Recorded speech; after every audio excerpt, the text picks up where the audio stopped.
I have coffee right now because I couldn't sleep last night with my little gnome mug. That's so cute. Yeah. I have cherry lemonade, organic kombucha. That's nice. Here, cheers. Cheers. So, we've been talking a lot about with the group. We're all in the hardcore cooking mode and everything, and then you just get all cooked out, and you're like, you know what? I'm just gonna have ice cream pretzels for dinner. I'm just having popcorn tonight. Forget it. Yeah. But tonight is not one of those nights. Yay! It's one of those hour-long cook fest, but I've really been enjoying it, mostly because I found a chicken this morning. Oh my God! To this morning? Yeah, it's getting hard to find.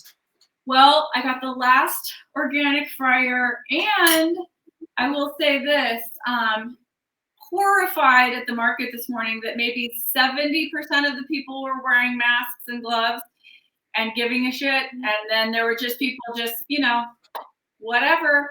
And mainly the people working at the market, which I was really astonished. I'm shocked at that.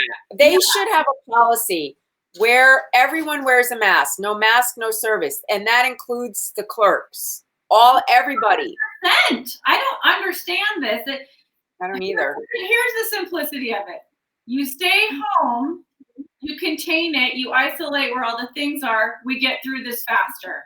You go out and act business as usual, we're in this forever. We're in chronic kitchen hell.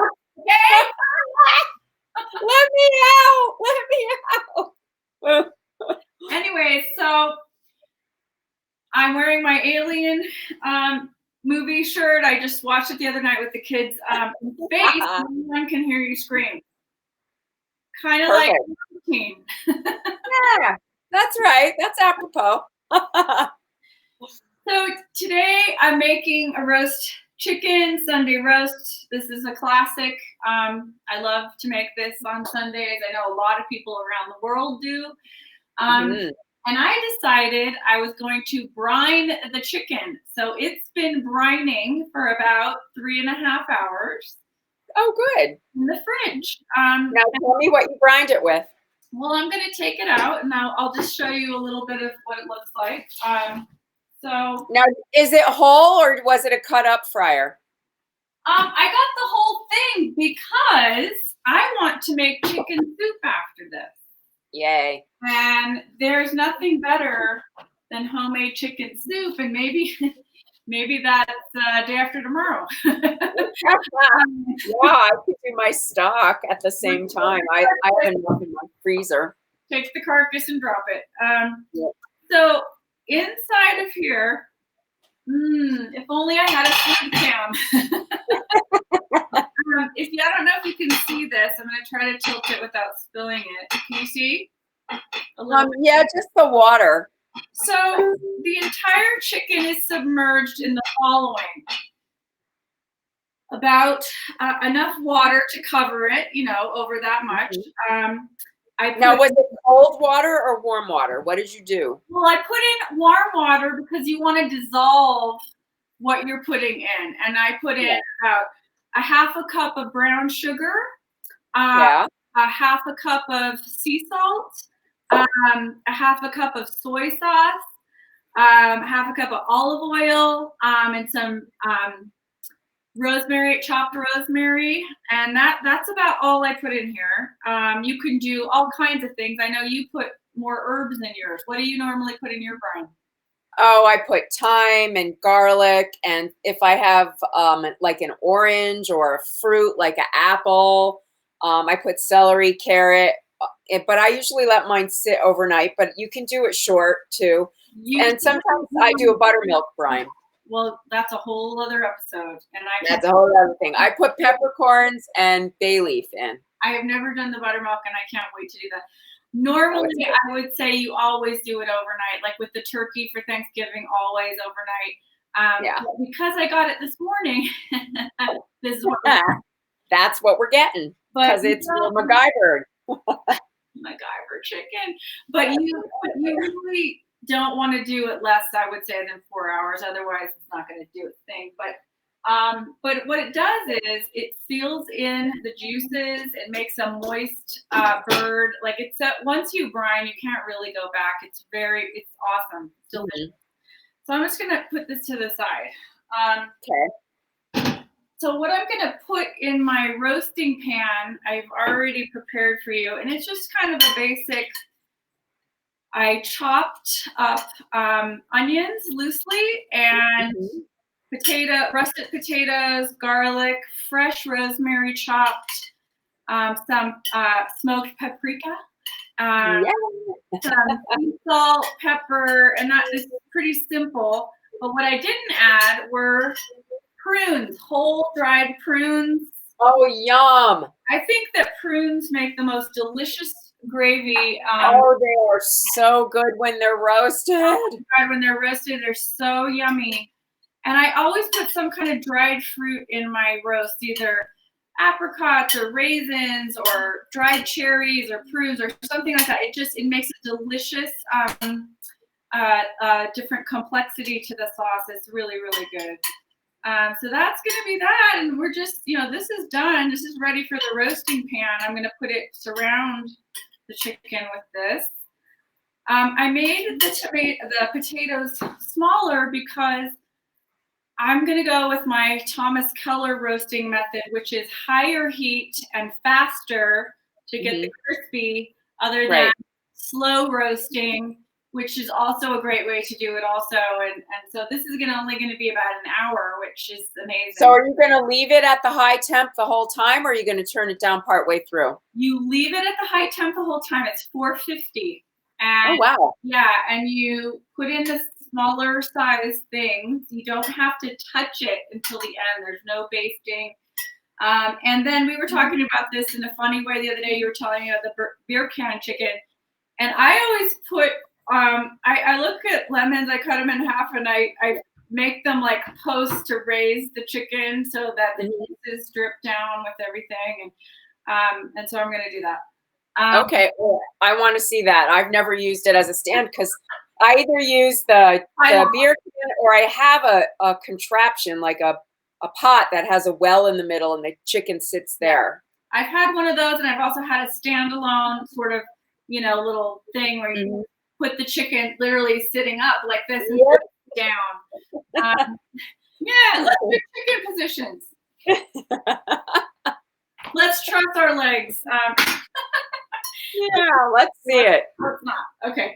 So I'm going to take the chicken out of the brine, and then I'm going to stuff it. I'm going to do my whole butter thing, and I'm going to show you how I do it. First of all, the oven is at ready to go right now at 450. Preheated. And roasting pans are a whole science in themselves. This is what I have right now. You can use a Dutch oven. You can use beautiful cast iron. There's stainless, all kinds of beautiful roasting dishes. I'm just going to use this one because it's the biggest one, and I want to fit all this stuff in. Now, did you coat those with olive oil or anything? The potatoes? I don't remember if you said that. Olive oil. Okay. I'll put the recipe on olive oil, salt, garlic, rosemary, smoked paprika, onions, dried prunes, potatoes. Okay. That's that. So before I take the chicken out, I'm going to move this. One of the things that you must do, and there are many chicken nightmares, okay? Oh, yeah, I've had a few. That could be a whole show in itself. Corona kitchen disasters. And please share with us your disasters. I'm going to share one with you right now. So when I first started cooking on my own, you buy a whole chicken. And it's like, oh, I've seen my grandma do this. This is easy. I'll just put butter on it and put it in. And then I would leave the giblets like in the paper, forgot to take them out. Ugh. Not good. Not good. So don't do that. Always check the cavity. So I'm going to do the other thing that's super important. And I know this is a hot commodity right Paper towel. I had a whole bunch from before the pandemic. But you must pat dry the chicken. The chicken has to be dry. If you want crispy skin, here's the science. If you want crispy skin, you have less steam. Okay? Yes. Less moisture. Less moisture on the bird. It gets crispy. Yep. And then it seals itself and the juices that are inside. So, for example, I always let my birds sit for at least 15 minutes after you take them out. Yep. If you cut them and carve them right away, you're actually just releasing juices. And if you let it sit, they get all in there in the meat and it gets really good. I also let the chicken come to room temp before I cook it, so it's not freezing cold when it goes in. Yes. And most of the time, people use frozen. Oh, this bird, wow, it is slick with the olive oil. What am I going to do with this water, Debriana? Oh, the brine water? Yeah. You're going to throw it down the drain? I mean, I have used some of it, like if I'm making stock and I've got it going on the stove, like I do that at Thanksgiving. I start, a small pot with the chicken part, the turkey parts, the neck and the giblets and everything with carrot and onion so that I can use that to make the gravy. I start that in the morning. And then when I'm ready, to take the turkey out of the brine, I take a scoopful of that brine water and put it in the stock and let it cook. What should I do? But other than that, it goes down the garbage disposal. What if I froze it? No, you should throw it down the garbage disposal. No bueno, because it had a raw chicken in it. Correct. Remember, sorry. This is raw chicken, okay? It's raw chicken. No bueno. I have to completely disinfect this entire situation after I remove this. No bueno. No bueno. Here's the chicken. Don't forget to get under the armpits, under the wings. This is all like completely disgusting. I'm just going to throw this in. Keep it in a quarantined area. Anything that the raw chicken. Get out the bleach spray. Yes. So this is getting good and dry. It's very silky, like it's had a massage with some oils. Interesting. Because it did. You rubbed it. It's been in there. And you want to make sure the cavity is dry because a lot of people they forget about the cavity and there's a lot of water gets trapped in there. And then you have a non-crispy situation. We like the crispy skin, please. You want the crispy. So, well, one time I made and when I was in college, I was the designated cook for our area, and I wanted to make chicken and dumplings, and I got the wrong kind of chicken, and I think I had like a frying hen or something. I can't remember what it was, but it was definitely not the kind of chicken that you use that way. And it came out so tough. It was like rubber that the dog wouldn't even eat it. ChickenDisasters.com. Okay. Yeah, it was a Corona kitchen disaster. So it's getting there. I'm close. I'm finding the baby. Oh, look at the little legs. Healthy one. It reminds me of Edgar. Oh, Edgar, no offense. Oh, don't say it. Don't say it. Correct. You're having another chicken nightmare. What's wrong with this picture, Debriana? If I bake the chicken like this, I can't see it. Well. Oh, you're upside down. You're upside down. That happens a lot with people. It's happened to me. Yeah, you're upside down. You want to have the breasts on top, the legs crust.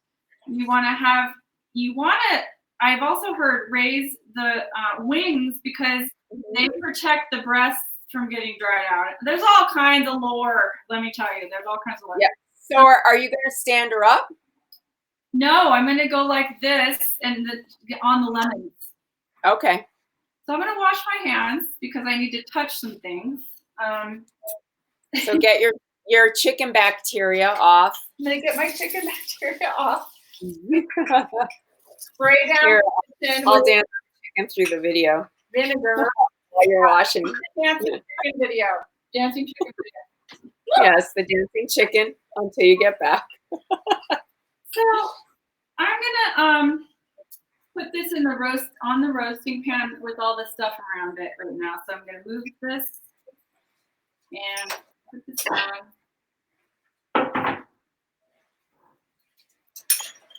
Put all this stuff. Okay, so you're just gonna dump all the This is all gonna go in here. goodies on the bottom, Yep.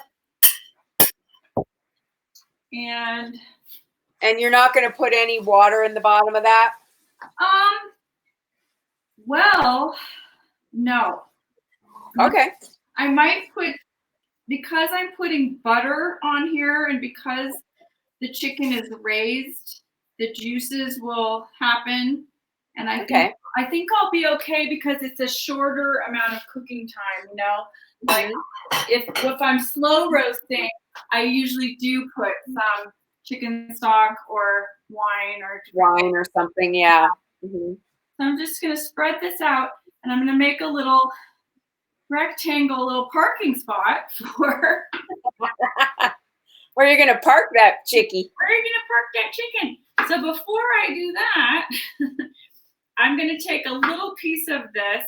I'm taking the ends. See how I chop this to make it flat, right? Yeah. So I want to put some lemon inside of the chicken. So the pointy parts I put in there. Okay, perfect. These are like lemon pylons. So I'm going to put a whole bunch of stuff inside the cavity of the chicken. And I don't know if you can see this, but I'm squishing the lemon in there. Okay.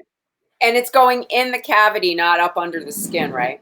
Right. In the cavity. Okay. Right now, we're just dealing with the cavity. And the other thing I'm going to put in there is, that doesn't look very appetizing. Let me do this. Chicken bacteria. Okay. Chicken bacteria flying. Now how am I going to get my salt? I have to wash my hands again. Sorry, I'll be right back. Okay. Yeah, I know. Well, it's important to have that kind of cleanliness around chicken. That's for sure. Yeah, you just have to. I mean, we don't want to get salmonella or anything. Okay, so the Corona Kitchen lady thought she knew how to cook, but she got really sick. Not from coronavirus, but okay. So with a clean hand, I'm going to take this and I'm going to put salt on the inside. Salt the inside. Yeah. Then I'm going to take what is known as the bouquet garni. You know, I've taken fresh thyme, the traditional French. Rosemary, parsley, sage. You wrap it up in a little thingy. And I with twine. Did you use kitchen twine? I like to put kitchen twine. I like to put this, you know, in soup. Also, oh, there's an ant. It came from outside. What? I'm gonna put this in there.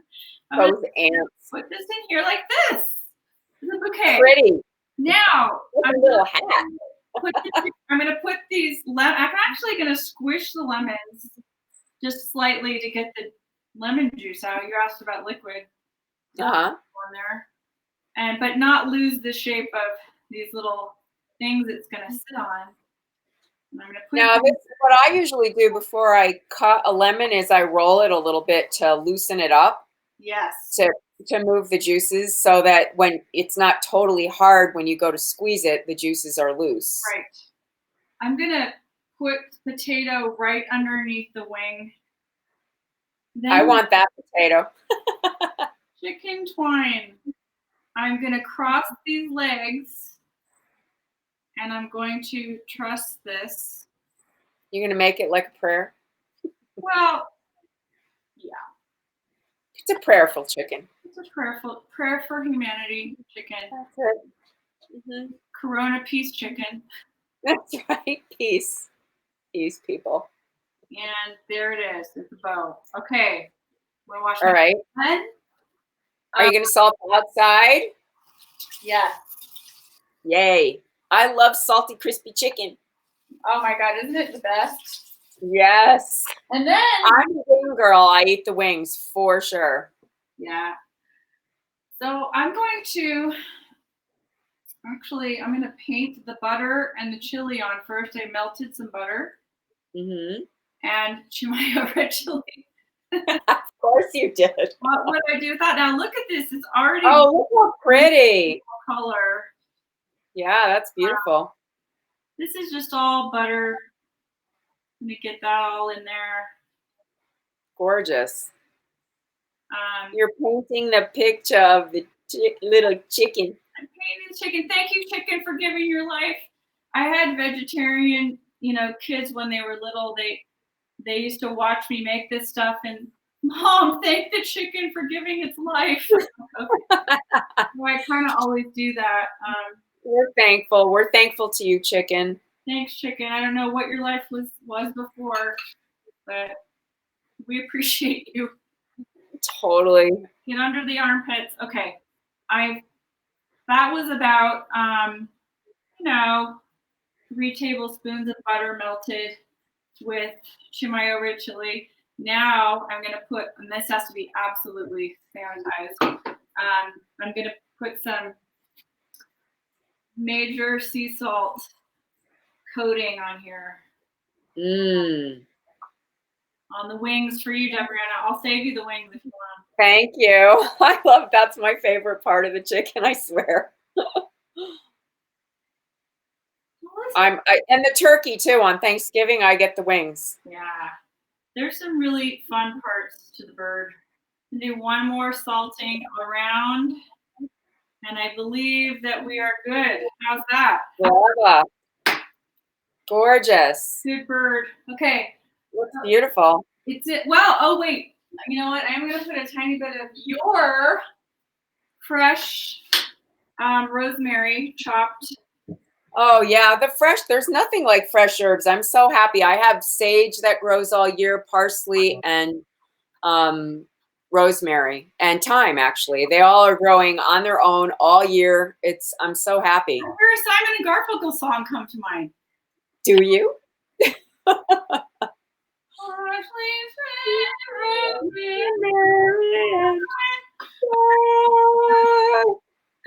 It's just myself and I here, folks, and everyone, and you.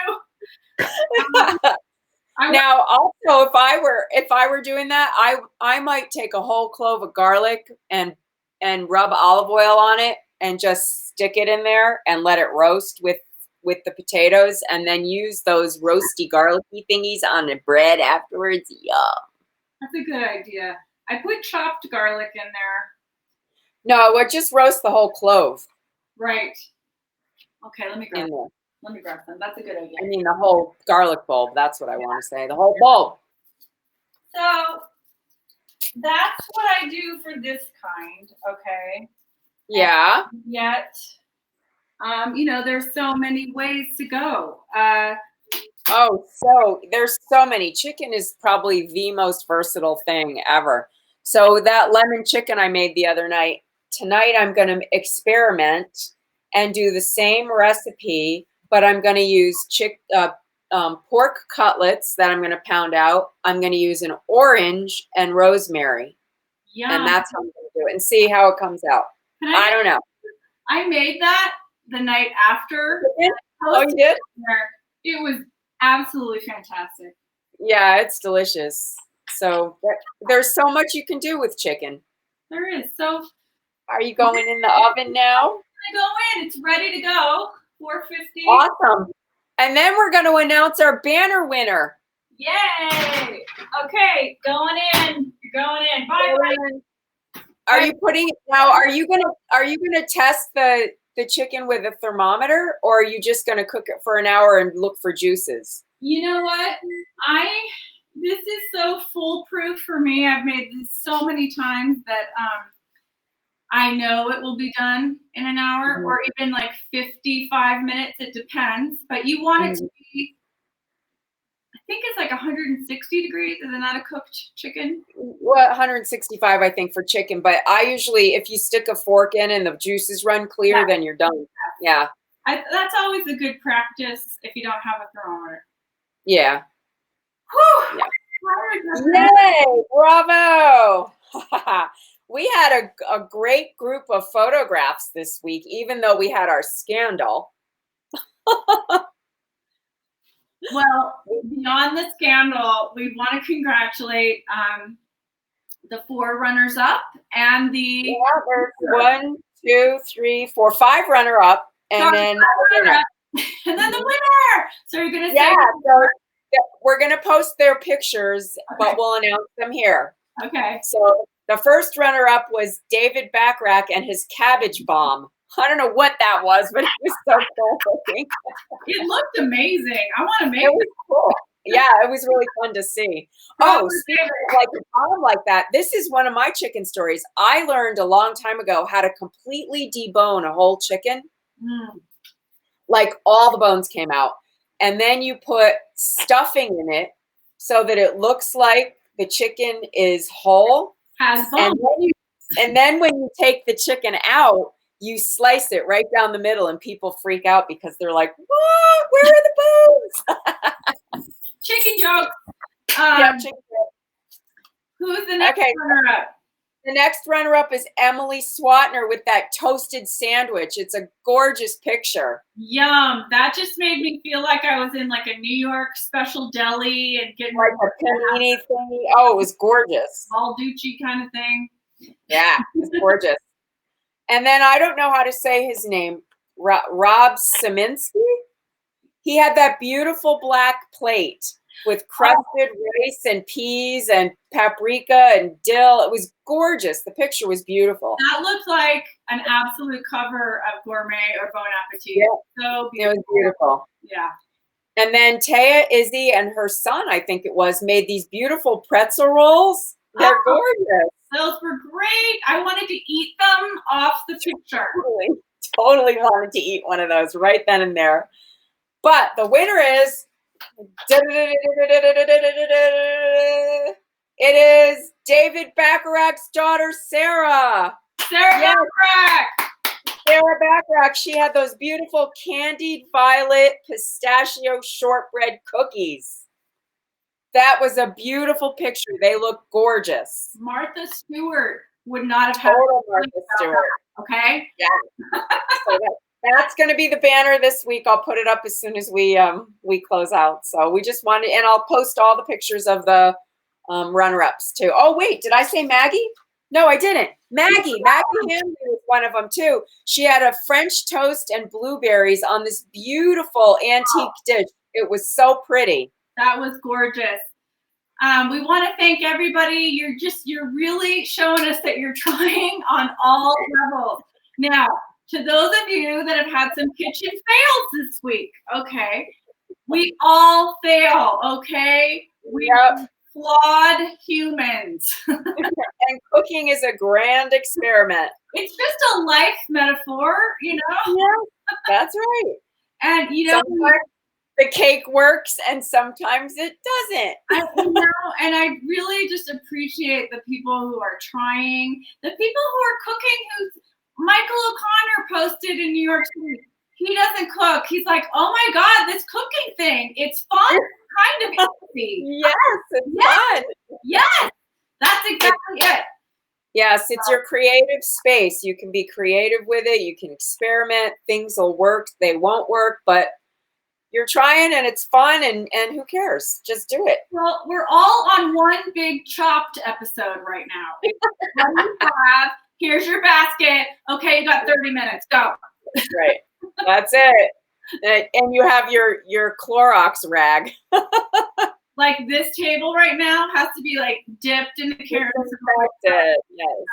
Like I had to do when I got back from the market. If I could just say, you know what it's like now to go grocery shopping. It's a 3 to 4 hour enterprise because you have to get all your gear on, you get the stuff, you get it home, disinfect the stuff, disinfect your clothes, wash everything, put everything away. It was like almost 4 hours. I'm not even kidding. Yeah, I hear you. Yeah, but as long as you're doing it, not very often, and trying to buy for ahead, not have to. I'm so used to going every day. I love to go every day and see what's there, but I, not anymore. I bought more groceries today than I have in 10 years. Oh God. But anyway, Well, that's our life, and we're glad you guys could join us in it. we're surviving this together. We're with you. We're in this together. Don't forget that. And just tune in because we're cooking, so we're going to film it. Yeah. Yeah, and I'm so glad people are asking me questions. I've had people make the meatloaf this week and the lemon chicken. It's great to see you trying recipes, and that warms my heart. Thank There you. are some great Dutch babies out there, man. Yeah. I was impressed. Everything just looks so good, you guys, and just keep it going. We're gonna make it. We're gonna make it. Stay home and cook. Stay home, stay safe, wear a mask. Yes. Mind ya.